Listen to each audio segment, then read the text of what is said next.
Hi, I'm Rabbi Hammer, and this is Simply Mental Health. At the end of this video, I remind you, please subscribe to our YouTube channel, and feel free to send me your comments, your questions, and I certainly will apply accordingly as usual.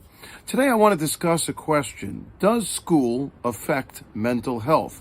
And if so, how exactly does it do so?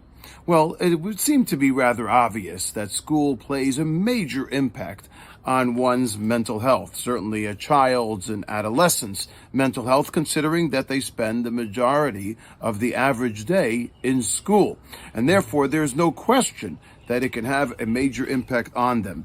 In 2016, there was an article which was released by the National Public Board of Education, which demonstrated that 1 in every 5 children in the United States suffer from a mental illness or a mental challenge.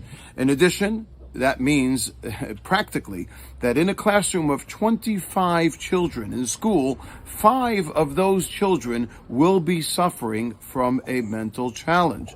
In addition, the findings also demonstrated that nearly 80% of children who need help for these particular problems will not necessarily receive them. They won't receive them because of a poor system or because perhaps a lack of response, but more importantly, the facilities are just not intact and not there. And yet we know that kids come to school. So we have multitudes of children who will be coming to school on a regular fashion every day and will be suffering and dealing with these mental challenges. And ultimately, these challenges will exhibit themselves in various ways. For example, there may be chronic absences, whereby the child will just at one point begin not to show up anymore to class, or poor academic achievement, whereby they will not be able to achieve according to their true capabilities and abilities.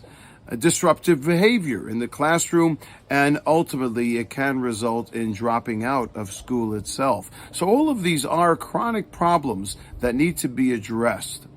Fast forward now to 2021. That was an article, as I said, written in 2016. We look at 2021 and we're talking about a digital age, the internet age, Corona, Zooms, classes which are or can be predominantly over a computer, and we forecast a very disturbing consequences. For example, the academic stress and the pressure that exists for students, including the full schedules of not only zooming in and taking classes for hours upon time, but also having a tremendous amount of workload and homework to do afterwards.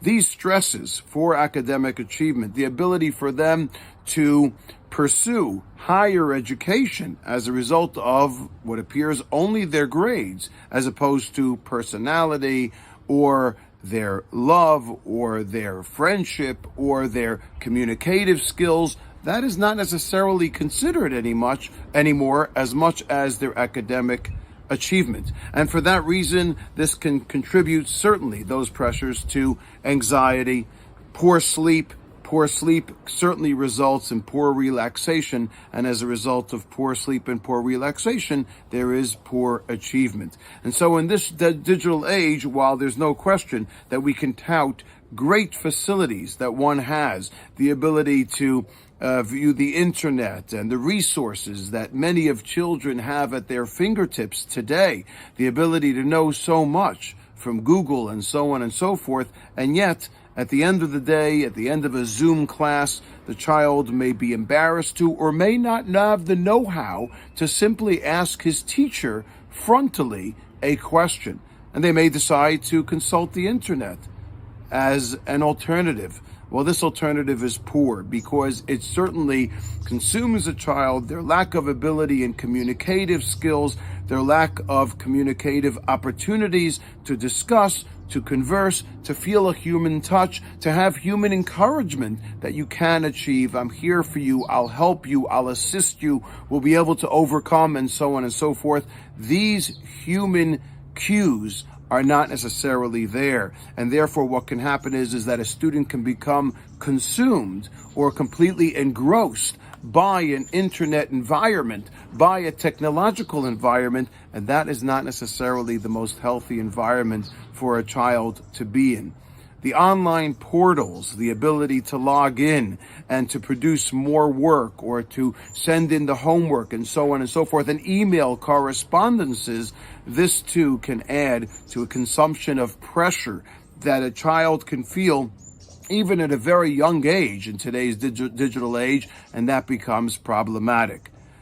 The stigmas in the United States of America certainly seem to have weakened within the school environment, and this is thanks to various organizations such as NAMI, the National Association for Mental Illnesses, American Friends of Suicide Prevention, and more organizations that are out there which certainly are promoting more conversations, more understanding between teachers, schools, administrations, and so on and so forth, which, by the way, those communications or those organizations have not yet impacted here in Israel. We do not have those organizations in such a large way, but there is headway to try and make those changes as well. But having said that, at the same time, the services in response to those conversations, in response to breaking those stigmas, have yet much to prove and much to be desired. For example, in the United States of America, it is believed to be over 250 students ascribed to one guidance counselor in a school. In Israel, it's even worse. On average, there are 400 students assigned to one guidance counselor in a school. And obviously, there is no way that this could possibly be salvageable or that it can be effective in terms of helping students. And so, in a very absurd way, the digital age has to kind of return to the past stages whereby there was human interaction, human understanding, human compassion, human communication. That's something that has to recharge itself once again and perhaps find its place within the digital age as well. But that has much to be desired. More next time about what exactly we can do in order to facilitate greater facilities, greater communication in schools, and hopefully solve or at least assist part of these problems. Once again, this was Simply Mental Health. I thank you for tuning in. Remind you to subscribe. Send me your comments and questions. I look forward to hearing from you. May we all have a very healthy and happy day. Thank you.